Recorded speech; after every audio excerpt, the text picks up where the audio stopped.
Nahulog sa hukay ang isang rider matapos madulas ang minamanehong motorsiklo sa India.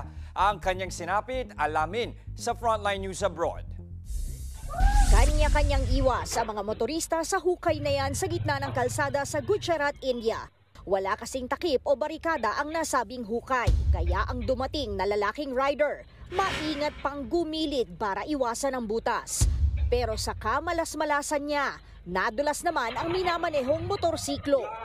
Una ulo kung sumut ang rider sa butas. To the rescue naman ang mga residenteng nakakita. Napahinto na rin ang kapwa niya mga rider para mailabas ang nahulog na lalaki. Agad namang dinala sa ospital ang biktima. Base sa report, gobyerno ang nagpahukay niyan para gawin ang nasabing kalsada. Yun nga lang, hindi nila ito tinakpan. Inirereklamo na yan ng mga residente. Very aesthetic at tila tinatawag ng bundok feels ang kuha na yan ng isang hiker sa Yubeng Scenic Area sa China. Pero maya-maya, kitang umuusok ang lugar. Yun pala, nagka-avalanche na o yung pagguho ng snow mula sa bundok. Mabilis ang pangyayari dahil agad-agad yang rumagasa papunta sa mga hikers. Hanggang sa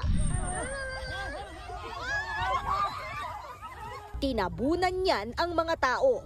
Agad namang sumilong sa tent ang mga hikers. Pero kita ang katakot-takot na pagbalot ng snow sa buong lugar.